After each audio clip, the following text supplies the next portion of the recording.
Jérôme Triomphe, je vous remercie beaucoup de répondre aux questions de Réinformation TV. En fait, si je vous joins ce soir, c'est parce que je constate, notamment sur les réseaux sociaux, un certain nombre de commentaires très défavorables à Vincent Lambert, disant « mais ce garçon est en état végétatif ». Or, nous savons que ce n'est pas le cas, mais j'aimerais que vous nous expliquiez pourquoi nous disons cela. Alors d'abord, il faut quand même préciser une chose en termes médicaux. Qu'est-ce qu'un état végétatif? Il y a en réalité ce qu'on appelle les états végétatifs ou possirelationnels. L'état végétatif se caractérise par le fait d'être éveillé, d'ouvrir les yeux, mais de ne pas manifester de conscience. Mais comme le dit le CCNE, le fait qu'il n'y ait pas de manifestation de conscience ne veut pas dire qu'il n'y a pas de conscience. Et c'est toute la difficulté d'ailleurs de la prise en charge des patients dits cérébrolésés, c'est qu'ils peuvent être en apparence végétatifs, donc sans manifestation de conscience, et en réalité avoir une conscience et la manifester plus tard. Par exemple, Vincent a été diagnostiqué végétatif à un moment donné en 2014, mais en 2015, nous l'avons filmé manifestant des relations avec ses proches, et l'ensemble des spécialistes des états dits végétatifs et possirelationnels ont affirmé de manière certaine, il n'est pas en état végétatif, il est en état possirelationnel. Mais c'est ça qui est important de comprendre, c'est que ces patients, on les traite de la même manière. Et là, et en pratique d'ailleurs, les spécialistes avec qui nous discutons et travaillons nous disent tous qu'en réalité, les états qu'on appelle végétatifs, donc dans lesquels on n'a pas de manifestation de conscience, ce qui ne veut pas dire qu'il n'y en a pas, en réalité n'existe pas, car après une bonne prise en charge globale, pluridisciplinaire, avec un vrai projet de vie dans le cadre de structures spécialisées. En réalité, il n'existe plus d'état végétatif, il n'existe que des patients en état dit possirelationnel qui ont un minimum de réactions, de relations et qu'on doit arriver à pouvoir exploiter et développer. Voilà le témoignage unanime des spécialistes. Vous êtes en train de me dire, Jérôme Triomphe, qu'il n'y a pas d'état végétatif. Donc je pense évidemment au cas du petit Alfie Evans au Royaume-Uni, qui a obtenu un sursis aujourd'hui, mais on ne sait pas pour combien de temps. Aujourd'hui, c'est lundi où je vous interroge. Toute personne qui vit, qui respire, qui donne une apparence de vie, on peut imaginer qu'il y ait une forme de conscience. C'est bien ça que vous me dites? Ce n'est pas moi qui le dis, ce sont les spécialistes. Ce sont tous les spécialistes de la filière dite EVC-EPR, état végétatif possirelationnel, qui disent en pratique, en réalité, les états végétatifs, on n'en rencontre pas. Tous nous disent, nous avons des patients qui arrivent diagnostiqués végétatifs et qui en réalité ne le sont pas, qui évoluent, qui retrouvent des codes de communication plus ou moins élaborés, mais des codes de communication ou des relations, des interactions. Il y a également une autre information que vos auditeurs doivent connaître, c'est le fait qu'il existe 41% d'erreurs de diagnostic de patients diagnostiqués végétatifs et qui en réalité ne le sont pas. Ce n'est pas moi qui le dis, c'est le professeur Steven Lorès, le grand spécialiste mondial de ces patients, qui avait diagnostiqué Vincent en 2011 comme étant possirelationnel et en état de conscience minimale plus, c'est-à-dire en état de conscience minimale supérieur à la moyenne de ces états-là, de ces patients dans ces états-là. Et c'est le professeur Steven Lorès qui fait beaucoup d'études sur le sujet, qui dit 41% d'erreurs de diagnostic des états végétatifs. Mais encore une fois, et là les spécialistes nous le disent aussi, la question végétative possirelationnelle en réalité ne doit pas se poser. Nous traitons et nous prenons en charge ces patients de la même manière, parce qu'en réalité, ce sont des états fluctuants qui varient, qui fluctuent selon les moments, les périodes, les prises en charge, les stimulations. Voilà, c'est ça la réalité de cette prise en charge quotidienne. Oui, Vincent a été diagnostiqué végétatif à un moment T. Cela ne veut pas dire qu'il est végétatif, cela veut dire qu'il apparaît comme étant végétatif, ou qu'il apparaissait à l'époque comme étant végétatif en 2014, après avoir été diagnostiqué comme étant en état possirelationnel de conscience minimale plus, état végétatif en 2014, en 2015, 2016, en 2015, juin 2015, les spécialistes constatent sur vidéo qu'il est à nouveau en état possirelationnel, donc vous voyez bien que tous ces états fluctuent et qu'il faut garder une très grande humilité et une très grande prudence quand on pratique la médecine et qu'on ne connaît pas d'ailleurs ces patients, comme c'est le cas du docteur Vincent Sanchez, qui lui est gériatre et spécialiste de soins palliatifs. Alors, vous parlez précisément, Jérôme Triomphe, de ces vidéos qui ont convaincu un certain nombre de spécialistes et qui, semble-t-il, ont joué dans la décision de demande de nouvelle expertise qui a été rendue par le tribunal administratif de Châlons.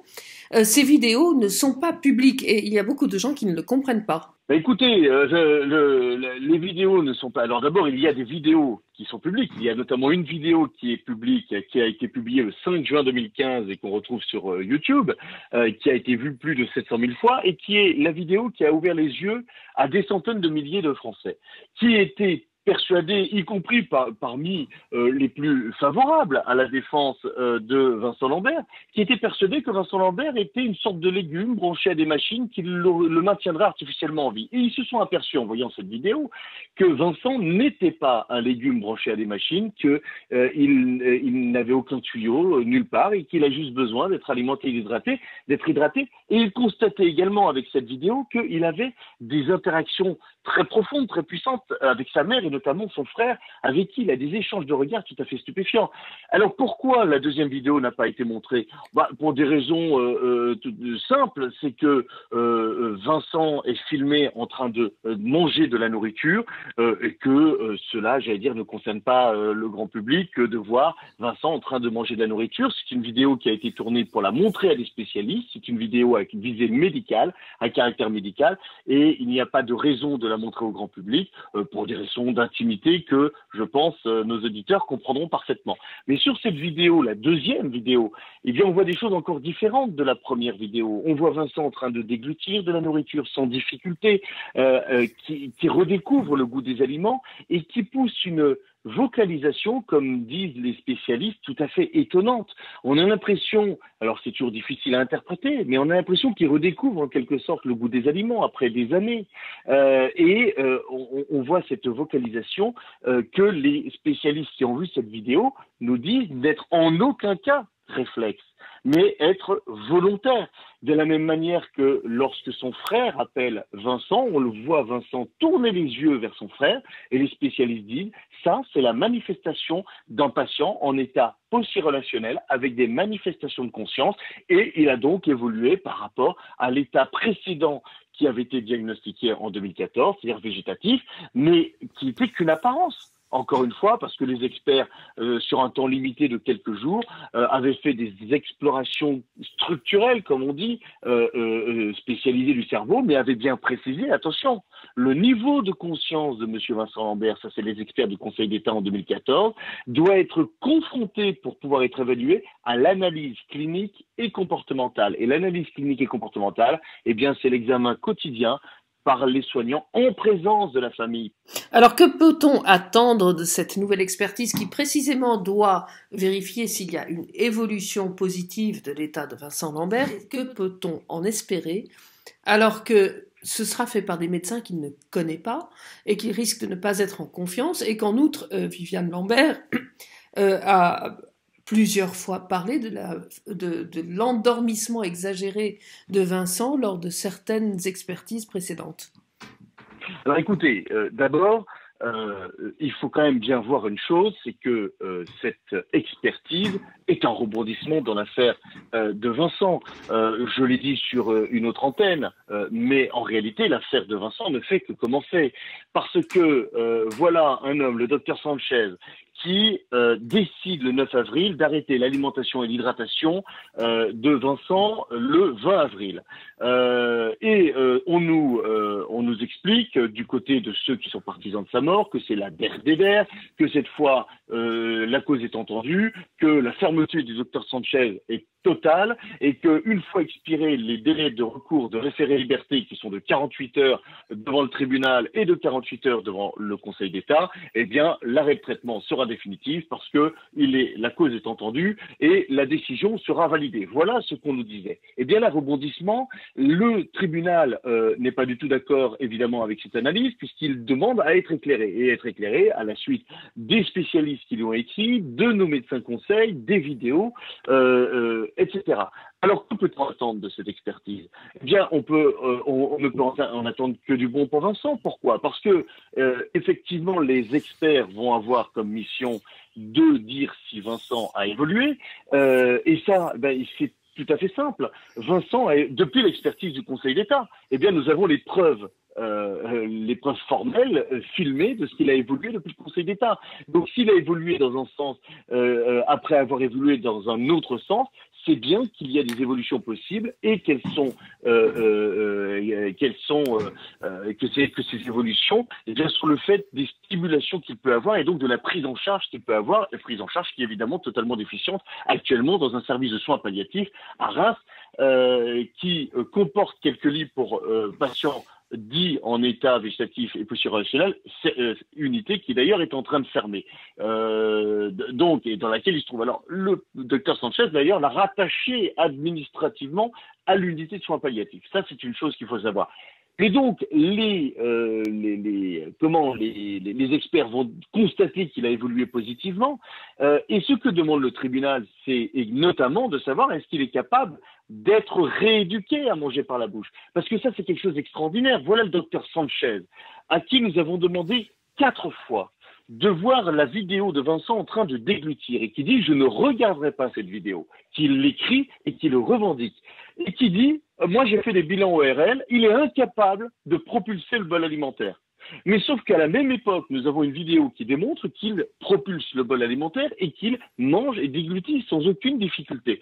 Mais plutôt que de voir cette vidéo qui contredit totalement ces bilans ORL, eh bien, le docteur Sanchez a refusé de les voir. Eh bien, ça, les médecins vont le voir, ils vont vérifier si Vincent a un réflexe de déglutition et si les 3 temps de la déglutition sont bien respectés, et à partir de là, dire, comme tous les spécialistes de ces patients l'ont constaté, qu'il est capable d'être rééduqué.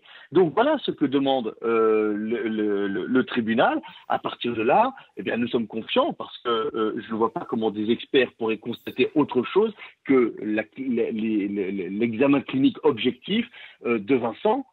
Mais même simplement des vidéos qui ont été tournées, quand ils vont voir Vincent, eh bien Vincent n'était pas réactif à un moment donné. Voilà la réalité de cette expertise, de ce qui va se passer. Et le tribunal, et c'est là quelque chose de tout à fait important, le tribunal nous a enfin écoutés. C'est la première fois qu'on nous écoute depuis des années dans cette affaire, puisque le tribunal a dit vous, experts judiciaires, vous examinerez Vincent dans les conditions nécessaires et selon les modalités les plus optimales, en tenant compte des caractéristiques et des spécificités de ces patients-là, et vous le ferez en présence de la famille si elle vous le demande, et vous déterminerez quelles sont les meilleures modalités pour pouvoir l'examiner de la meilleure façon possible. Donc, le tribunal a tenu compte des spécificités de ces patients-là. Donc oui, nous sommes confiants. C'est la première fois, encore une fois, qu'enfin on nous écoute et qu'on écoute nos spécialistes. Alors, une question très précise pour finir, justement, sur cette expertise. D'une part, est-ce que les vidéos tournées par la famille peuvent être prises en compte? Première question. Et la deuxième, est-ce que vous, avocat, est-ce que vous serez vigilant pour que les horaires de ces expertises, pour que les conditions soient conformes à ce que demande le tribunal? Évidemment, c'est tout le rôle d'une expertise judiciaire et toutes les modalités d'une expertise judiciaire, qu'elles soient faites de manière contradictoire. Et d'ailleurs, la mission le rappelle. D'abord, nous avons des règles qui sont fixées par le Code de justice administrative qui précisent l'exigence du caractère contradictoire. Les parties doivent être reçues avec leur conseil et il doit y avoir des échanges. Donc évidemment, nous serons attentifs et ce d'autant que le tribunal a bien souligné la nécessité d'examiner Vincent dans les périodes dans lesquelles il est susceptible d'être le plus réactif, évidemment.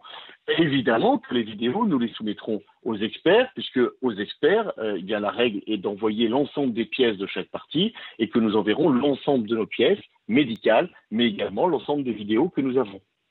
Merci beaucoup, Jérôme Triomphe, d'avoir répondu à nos questions.